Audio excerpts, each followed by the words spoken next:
اہل سنت والجماعت احناف کے نزدیک قربانی کرنا صاحب نصاب پر واجب ہے۔ علامہ فخر الدین ابو محمد عثمان بن علی الزیلعی الحنفی رحمہ اللہ تعالی وفات 743 ہجری، تبیین الحقائق للزیلعی کتاب الاضحیہ میں ارشاد فرماتے ہیں تجب علی حر مسلم مقیم موسر عن نفسی لا عن طفلہ شاۃ او سبع بدنۃ یوم النحر الی آخر ایامی۔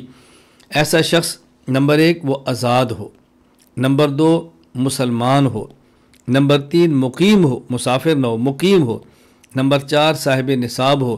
ایسے شخص پر اپنی طرف سے قربانی کرنا واجب ہے، ایسے شخص پر اپنی طرف سے قربانی کرنا واجب ہے، خواہ وہ ایک بکری، بکرا، مینڈا، دمبابو دے دے یا گائے اور اونٹ میں سے، بھینس میں سے 7واں حصہ دے دے، تو یہ قربانی کرنے شخص پر واجب ہے۔ اہل سنت والجماعت کے احناف کے دلائل موجود ہے، جن دلائل کو سمجھنا ضروری ہے اور اس کو توجہ سے آپ ذرا دلائل کو سماعت فرمائیں۔ دلیل نمبر 1 سورۃ الکوثر آیت نمبر 2 فصلی لربک وانحر، اے پیغمبر آپ اپنے رب کی نماز پڑھیں اور قربانی کریں۔ فصلی لربک وانحر، آپ اپنے رب کی نماز پڑھیں اور قربانی دیں۔ یا 2 حکم ہے، نمبر 1 نماز پڑھیں، نمبر 2 قربانی کریں۔ نماز سے کون سی نماز مراد ہے؟ قربانی سے کون سی قربانی مراد ہے؟ امام ابو بکر احمد الرازی الجساس رحمہ اللہ وفات 370 ہجری احکام القرآن الجساس میں سورۃ الکوثر کے تحت فرماتے ہیں قال الحسن صلاۃ یوم النحر و نحر البدن۔ امام حسن بصری رحمہ اللہ فرماتے کہ فصلی لربک سے مراد قربانی کے دن نماز پڑھنا ہے، یعنی عید کی نماز، اور ونحر سے مراد قربانی کرنا ہے۔ قال ابو بکر هذا التأویل یتضمن معنیہ احدہما ایجاب صلاۃ الاضحیٰ والثانی وجوب الاضحیہ۔ امام ابو بکر جساس فرماتے کہ اس سے 2 باتیں ثابت ہوئیں، نمبر 1 عید کی نماز ادا کرنا واجب ہے، نمبر 2 قربانی کرنا واجب ہے۔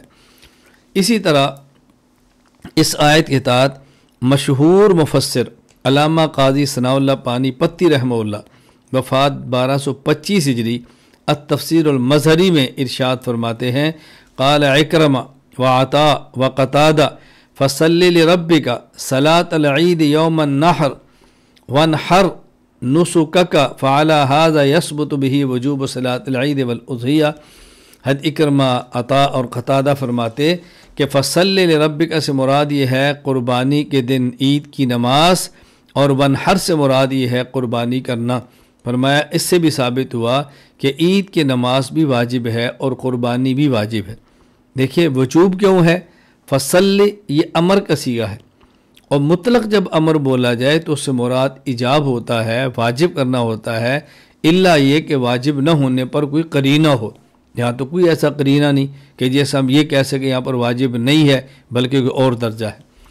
دلیل نمبر 2 حضرت امام ابو عبداللہ محمد بن یزید ابن ماجہ القزوینی رحمہ اللہ تعالی وفات 273 ہجری، وہ سنن ابن ماجہ باب الاضاحی ہی واجبۃ املا کے اندر، اور امام احمد بن محمد بن حنبل رحمہ اللہ وفات 241 ہجری، مسند احمد حدیث نمبر 8254، امام ابو بکر احمد بن حسین بن علی البیخی رحمہ اللہ وفات 458 ہجری، اصل الکبریٰ للبیخی کتاب الضحایہ میں حدیث نقل کرتے ہیں حضرت ابو ہریرہ رضی اللہ تعالی عنہ نے فرمایا رسول اکرم صلی اللہ علیہ وسلم نے ارشاد فرمایا من کان لہ ساعۃ ولم یضحی فلا یقربن مصلانا، جو شخص صاحب وسعت ہو اور قربانی نہ کرے وہ عید کے دن ہماری عیدگاہ کے قریب بھی نہ آئے۔ عید کا دن میں کہہ رہا ہوں کیوں؟ کیونکہ عید کے دن ہی عید کی نماز ہوتی ہے نا، کوئی یہ نہ کہ حدیث میں تو عید کا دن نہیں ہے، کیسے کہہ دیا؟ فرمایا کہ جو شخص صاحب وسعت ہو اور پھر قربانی نہ کرے وہ ہماری عیدگاہ کے قریب بھی نہ آئے۔ اب وسعت کے باوجود قربانی نہ کرنے پر رسول اللہ صلی اللہ علیہ وسلم کا اس قدر ناراض ہونا، وعید ارشاد فرمانا، یہ تبھی ہو سکتا ہے کہ جب قربانی کرنا واجب ہو۔ ورنہ اس پر کوئی وعید کا معنی نہیں ہے۔ علامہ فخر الدین عثمان بن علی زیرعی الحنفی رحمہ اللہ وفات 743 ہجری تبیین الحقائق میں فرماتے ہیں وَمِثْلُ هَذَا الْوَعِيدِ لَا يُتْرَكُ بِتَرْكِ غَيْرِ الْوَاجِبِ، اس قسم کی وعید تب ہی آتی ہے رسول اکرم صلی اللہ علیہ وسلم کی طرف سے کہ جب کوئی واجب چھوڑا جا رہا ہو۔ اگر واجب نہ ہو تو اتنی سخت وعید رسول اکرم صلی اللہ علیہ وسلم کی طرف سے نہیں آتی۔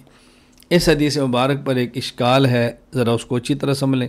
اشکال کیا ہے کہ صحیح بخاری کتاب الاذان باب ما جاء فی صوم النی والبصل والکراس کے تحت حضرت امام بخاری ایک حدیث نقل کرتے ہیں کہ عبداللہ بن عمر رضی اللہ عنہ فرماتے ہیں رسول اکرم صلی اللہ علیہ وسلم فرمایا غزوہ خیبر کے موقع پر من اکل من هذه الشجرہ یعنی الثوم فلا يقربن مسجدنا، کہ جو شخص کچا لہسن، یہ حدیث میں تو لہسن ہے مراد، اس سے کچا لہسن بو آتی ہو، جو شخص یہ کچا لہسن کھائے تو وہ ہماری مسجد کے قریب ہی نہ آئے۔ اب اس سے معلوم ہو کہ کچا لہسن نہ کھانا یہ واجب ہے، وہی ثابت ہو رہی ہے۔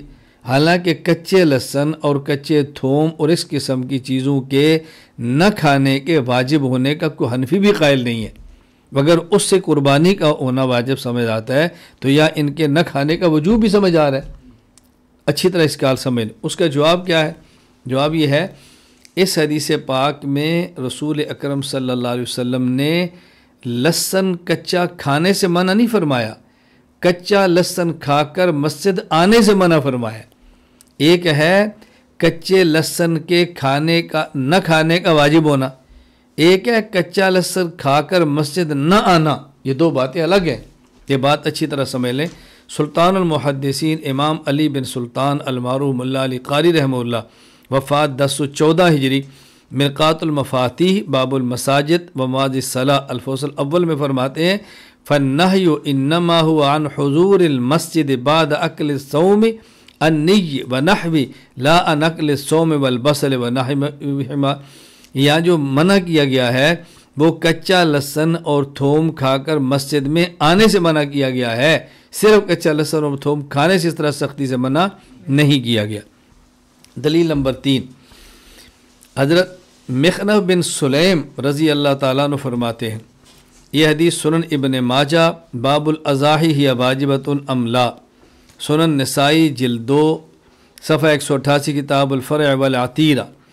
حضرت مخنف بن سلیم رضی اللہ عنہ فرماتے ہیں کننا وقوفا عند النبی صلی اللہ علیہ وسلم بعرفۃ فقال یا ایھا الناس ان علی کل اہل بیت فی کل عام اضحیۃ وعتیرۃ۔ مخنف بن سلیم رضی اللہ عنہ فرماتے کہ ہم نبی کریم صلی اللہ علیہ وسلم کے ساتھ عرفات میں ٹھہرے ہوئے تھے تو آپ نے ارشاد فرمایا اے لوگو، ہر اہل بیت پر، تمام گھر والوں پر سال میں ایک مرتبہ قربانی بھی لازم ہے اور سال میں ایک مرتبہ عتیرہ بھی لازم ہے۔ قربانی اور عتیرہ دونوں تمہارے اوپر لازم ہے۔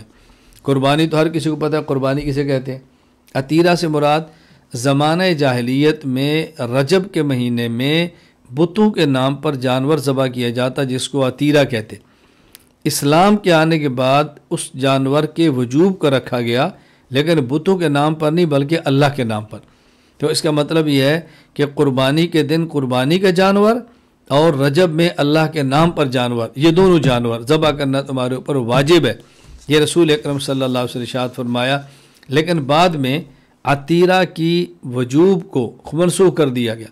حدیث پاک مستقل موجود ہے، امام ابو عبداللہ عبد احمد بن شعیب بن علی النسائی رحمہ اللہ وفات 313 ہجری سنن النسائی کتاب اور فرع والعتیرہ میں فرماتے ہیں حضرت ابو ہریرہ رضی اللہ تعالیٰ نے فرمایا نہا رسول اللہ صلی اللہ علیہ وسلم عن الفرع والعتیرہ، نبی کریم صلی اللہ علیہ وسلم نے فرع اور عتیرہ سے منع فرما دیا۔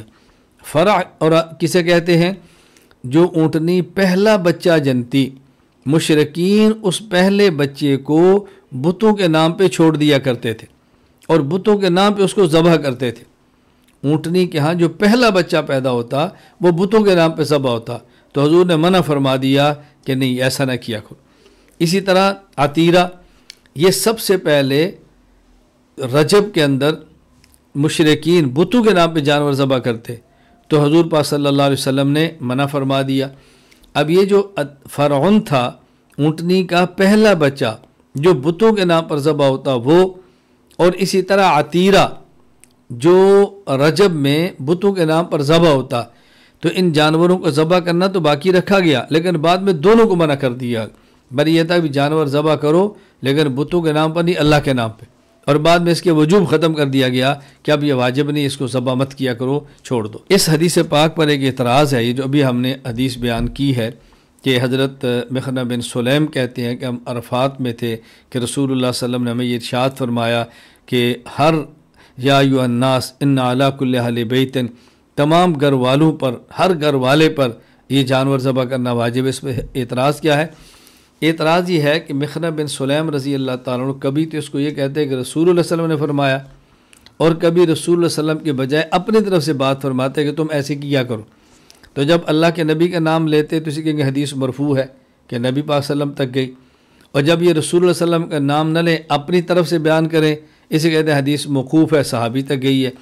تو مخنہ بن سلیم کبھی اس کو مرفوعاً نقل کرتے ہیں رسول اللہ صلی اللہ علیہ وسلم کا نام لے کر، کبھی موقوفہ نقل کرتے ہیں اپنی طرف سے، تو کہتے ہیں یہ روایت میں علل ہے، علت ہے، یہ روایت معلل ہے، کبھی مرفوع کبھی موقوف، تو یہ علت ہے اس کے اندر، لہذا یہ روایت قابل قبول نہیں۔ جواب ذہن نشین فرما لیں، اصول حدیث کا قاعدہ ہے اگر راوی ایک حدیث کو کبھی مرفوعاً بیان کرے اور دوسرے وقت میں اس کو موقوفاً بیان کرے، کبھی رسول اللہ صلی اللہ علیہ وسلم کا نام لے اور کبھی رسول اللہ صلی اللہ علیہ وسلم کا نام نہ لے بلکہ اس کو صحابی تک لے جائے، تو فقہا محدثین کا راجح یہ ہے کہ اس حدیث کو مرفوع سمجھا جائے گا۔ کیوں؟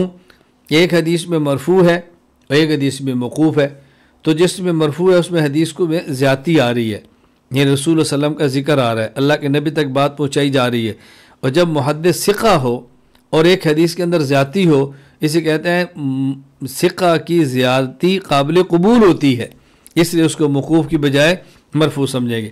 امام ابو زکریا یحییٰ بن شرف النووی رحمہ اللہ وفات 676 ہجری، شرح مسلم للنووی میں ارشاد فرماتے ہیں والصحیح طریقۃ الاصولیین والفقہاء والبخاری ومسلم ومحقق المحدثین انہ یحکم بالرفع والایصال لانہا زیادۃ ثقات، یہ صحیح یہ ہے جو کہ محدثین کا اور اصولیین کا، فقہاء کا، امام بخاری اور مسلم اور دیگر محقق محدثین کا ضابطہ یہ ہے کہ اس پر رفع کا حکم لگائے گا، اس کو مرفوع شمار کریں گے، اس کو متصل شمار کریں۔ کیوں؟ اس لیے کہ ثقہ کی طرف سے ایک زائد چیز آئی ہے، اور ثقہ کوئی زائد چیز بیان کرے تو اس کو قبول کیا جاتا ہے، اسے کہتے ہیں زیادتی ثقہ مقبول ہوتی ہے۔ دوسرا جواب یہ ہے کہ دیکھیں کبھی حدیث صحابی مرفوعاً بیان کرے کبھی موقوفاً، اس میں تعارض ہے ہی نہیں۔ کبھی صحابی رسول اللہ صلی اللہ علیہ وسلم کا نام لے کر بیان کرتا ہے کہ حضور نے فرمایا، اور کبھی اسی روایت کو بطور فتویٰ بیان کرتا ہے، تو کبھی صحابی بطور روایت کے بیان کرتا ہے اور کبھی صحابی بطور فتویٰ کے بیان کرتا ہے۔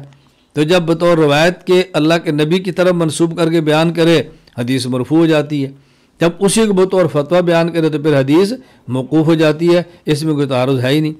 حضرت امام ابو الفضل جلال الدین عبد الرحمن بن کمال الدین ابو بکر بن محمد سیوطی رحمہ اللہ وفات 911 ہجری، تدریب الراوی انہ ثانی عشر التدلیس، اس کے تحت فرماتے ہیں قال الماوردی لا تعارض بین ما ورد مرفوعا مرہ وموقوفا علی الصحابی اخرى لانہ یکون قد رواہ وافتى بہ۔ امام ماوردی فرماتے ہیں روایت کے مرفوع یا موقوف بیان ہونے میں کوئی تعارض نہیں، اس لیے کہ بعض مرتبہ راوی روایت بیان کرتا ہے اور کبھی اس پر فتویٰ دیتا ہے، تو اس میں کوئی اشکال کی بات نہیں ہے۔ جواب نمبر 3، تیسرا جواب یہ ہے کہ یہ جو آپ نے بیان فرمایا کہ تمام لوگوں پر یا ایھا الناس، ہر اہل بیت پر قربانی کرنا ضروری ہے، یہ ایک ایسی چیز بیان کر رہا ہے جس کا کوئی قیاس سے تعلق نہیں ہے۔ تو جب غیر مدرک یعنی جو قیاس کے ماورا چیز ہو اسے کہتے ہیں غیر مدرک بالقیاس، جو قیاس سے ماورا ہو اسے کہتے ہیں غیر مدرک بالقیاس، اور غیر مدرک بالقیاس وہ حکماً مرفوع ہوتی ہے، اس لیے کوئی اشکال کی بات ہی نہیں ہے۔ انہ غیر مدرک بالقیاس